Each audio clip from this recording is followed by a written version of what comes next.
So 5 romance fraudsters have now been jailed: Cabuena, Edusi, George, Michael, Fawaz, and Taki. 2 of them pleaded guilty and 3 of them pleaded not guilty. The 3 who pleaded not guilty were only charged with money laundering, so it would have made sense for them to try and fight it, because they would probably claim, hey, I had no knowledge or know anything. I didn't know any of this money had anything to do with criminal proceeds from a romance scam. But I think they not long ago amended the law, so they just need some suspicion that you knew, and that's enough to convict you. But before we go over this, guys, I just want to make it clear that this is not surprising to me, because I probably mentioned it in past videos that there's going to be a new epidemic, a scamdemic of romance scams. I know the tale is as old as time. It's been going on for way before I was born. But you guys have seen Sora 2. You guys have seen Google's new AI. I made a video on that when that came out a few months ago. That is just the beginning. Like, guys are way ahead on this stuff. This is just what the public is getting access to. In 2023, when I was in the Philippines, when I first got to the Philippines, the day I just landed, I had a mad headache. I got to my hotel at like 11 p.m. I checked in, I went and hit the strip straight away. I'm there drinking my Heineken. I'm looking down. I'm seeing 2 people standing there. It's the freaking club manager or whatever, and she's with this 10 out of 10. I'm like, yes, my headache vanished, bro. But while I was enjoying myself, I noticed that a quarter of the club had been sectioned off, and I look and see who's in the section, and it's a bunch of black guys. Guys from Nigeria, I later found out. And when you're in Southeast Asia or even other countries, Eastern Europe, other places, whenever you see a black person, you acknowledge each other. It's like, because there's not many of us there. So for me to see a group of them, I was like, yeah, went over there, bought my 10 out of 10 with me, of course, went over to the section and started chatting to them. And I'd come from Cambodia not long ago. And when I was in Cambodia, I bucked into a bunch of Nigerian scammers who had been convicted. They just come out of jail, but they couldn't get their passport. They were homeless. They couldn't do anything, bruv. Like, Cambodia is not the place to go if you're indulging in these activities. But them man were looking at me as well. So I thought it was only right to go over and chat to them. We go in the section, we're talking. They're like, where you from? They're from Nigeria. And I don't pop the question. I just say, you man are Yahoo boys, innit? And they start laughing, but one of them is suspicious of man. And rightly so, he should be suspicious, because I could be some undercover Interpol agent or something. You never know. So to make them man calm down a little bit, I showed them my song, London Scammer. I told them like, yo, in London, this is what we be getting up to, da-da-da. And one of the guys knows my song, but they don't believe it's me. They say, that's not you. That's not you, because I'm wearing a mask. They're like, that's not you. So I have to sign into my Spotify for artists. I sign into my YouTube and I show them. I'm like, yo, fam, this is me, bruv. And then they let their guard down, and then we was just talking about all sorts. Them man are serious. They indulge in everything. But their main forte is romance scams. They were saying how in America there's victims for days. Lonely women with lots of money, like that's their target. But one of them backed out his phone and he showed me this technology, and I retweeted it. I retweeted it here. Yep. I'm going to show you guys. Stop talking. Stop talking, man. I hate how the videos play. But look, I said the Nigerian scammers I bucked in the Philippines been on this for years. It's dark. This is exactly what they showed me. It wasn't as good as this, but it was, bro, now they probably got better than this. This is the guy. Somebody granddaddy. Look at the voice. Trick with this software right here. They showed me this years ago. Yep. Look at it. Grandma is not safe either. Grandma is not safe. It's Mr. Johnny. Yes, bro. They showed me this technology in late 2023, bro. They've been using it. So when I tell you guys there's going to be a new scamdemic, bro, I'm not exaggerating. Like, seriously protect your parents, bro, because even my mom the other day, she was showing me some YouTube short that was clearly AI, even though it was kind of hard. I mean, it's getting harder for me to detect when it's AI, but she's like, why do I keep seeing this stuff? I'm like, Mom, that's AI. Be careful. One of them pleaded guilty to 1 count of conspiracy to defraud, 1 count of making or supplying articles for use in frauds, 1 count of possession of an identity document with improper intention, and 1 count of money laundering. He was sentenced to 8 years in prison. I've just rounded it up, okay, before anyone tries to correct me in the comments. And George pleaded guilty to 1 count of possession of identity documents for improper use, and 1 count of money laundering, and was sentenced to 4 years in prison. And it looks to me, the 2 who pleaded guilty, they must have just been caught red-handed, because they do say that they laundered money across their accounts, all of them, which wasn't the smartest thing to do, especially since you're doing it when you're based in the UK on UK citizens. It's only a matter of time before somebody takes it further, because nobody likes to get scammed.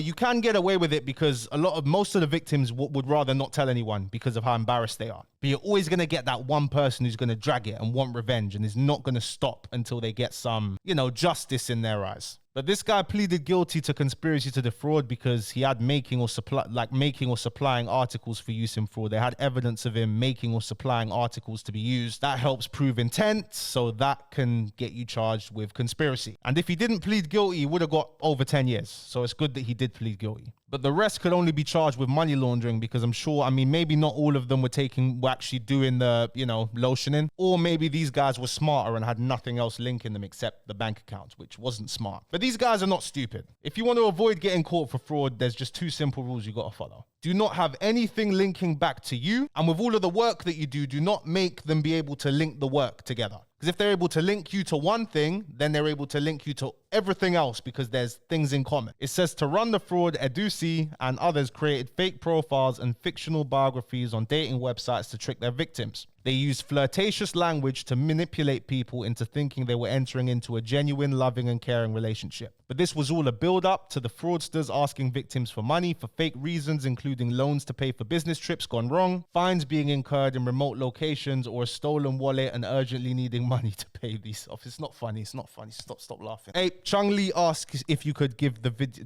Chung Lee says just like the video, bruv. We're not doing this. You know by now. Like the video. Thank you. And I know a lot of people watching will be like, well, women do this to men all the time. It's different because these guys, they're literally pretending to be people that they're not, bro. It's not the same as a woman. I mean, if you've been to Thailand, oh, I need money for my sick grandmother. I need money for my sick grandmother. It's not the same because that's kind of a civil relationship matter. She's not falsely representing herself, but she's defo chatting shit. Harder to prove that, so the police aren't going to really do anything about that. Victims transferred money to the bank accounts of the men or even sent cash in the post. This romance fraud was repeated many times until the victims had no money left or became suspicious and stopped making payments and alerted the authorities. And this is common. You might be thinking, how can these victims send money until they've got no money left? It's because they've become so invested that they don't want to believe they're getting scammed at that point. It passes a point where it's so obvious now it's a scam. It's just the person's mind. They can't accept it. They don't want to accept it. They refuse to accept it. They're almost praying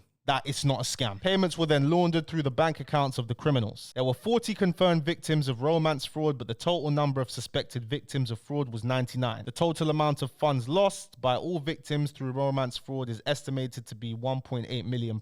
The criminals here showed complete disregard for their victims who were met on an online dating website for the sole purpose of exploiting and scamming them out of money. They used grooming tactics to gain trust, which caused terrible emotional distress to victims. None of them had any of the money repaid. We want to encourage all of those who think they've been a victim of romance fraud not to feel embarrassed or ashamed. Instead, please report it. A fraud like this only succeeds if there is a willing network to launder this criminal money through their bank accounts. We hope these sentences offer some comfort to the multiple victims in this case. And it's true, because if you're asking for money through cryptocurrency or things like that, it's way more suspicious. But if you're saying, just send it to this bank account, I'll send it back to you. Oh, I need money for this, so I'll send it back to you. And a lot of the times, these fake profiles, they'll pretend that they're multi-millionaires. We saw it with the Tinder swindler. My man was living life off of doing this to women, bro. But I will say, if they never FaceTimed or had phone calls, then the victims, you need to bear some responsibility here. Like, how did you really let this happen? I get it, you're vulnerable, this, that, but we're all adults here. Okay, we're all adults here. If you've never spoken on the phone, you've never FaceTimed them, but I reckon they used AI in this one. I reckon they've started using AI. This was a very lengthy and complex investigation which involved victims who all fell prey to the manipulation and cruelty of this organized crime group. While only 40 victims reported the fraud and went on to provide statements, our inquiries show that there were at least another 59 who were conned. Romance fraudsters gain their victims' trust and build a relationship with them. They make everything about the romance feel normal,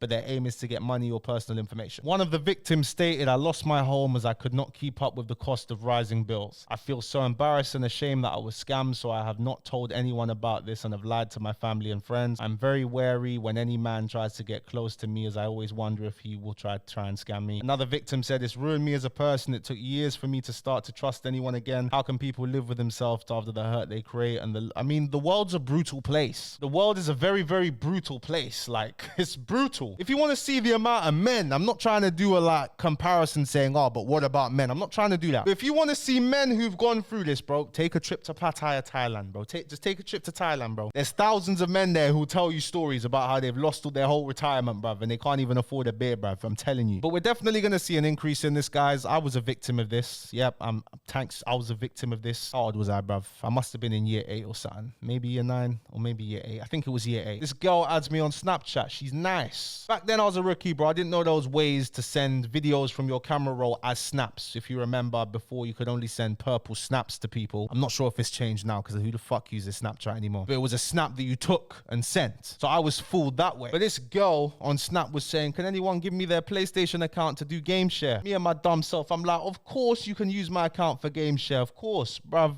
This guy, whoever's behind it, locked me out my account, bro. I thought my account was done. Took me months to get my account back because I put a different date of birth. So it took long for me to get my account back. But this person tried blackmail me and say, pay me £50 to get your account back. No. That was the first and only time man was victim of fraud, right? First and only time. And I still got the account back in the end. But blackmail is something a lot of young guys should be concerned about. Do not ever send nudes to anyone, right? If you're young watching this, do not send anyone nudes. Pornhub is free, bro. Forget even Pornhub. X videos, bruv. Twitter. Like, it's all free, all right? It's all free. You don't need nudes, fam. Because what people are doing, they're catfishing guys, getting them to send their nudes or send them a video of them doing something mad. And the person goes on Facebook, finds out your family and all that and starts extorting them, saying, pay me or I'm going to send this video to all of your family members. That's a real thing going on, bro. Delete Facebook, delete all of these apps where people can track who your family are. Just get rid of that. I don't know why people even have that anyway. But yeah, just don't send nudes. But anyway, guys, let me know what you think in the comment section below. Thank you so much for watching this video. If you did enjoy it, please be sure to give it a like, subscribe to the channel if you're new, and I'll see you guys tomorrow. Peace and love to every single one of you guys watching.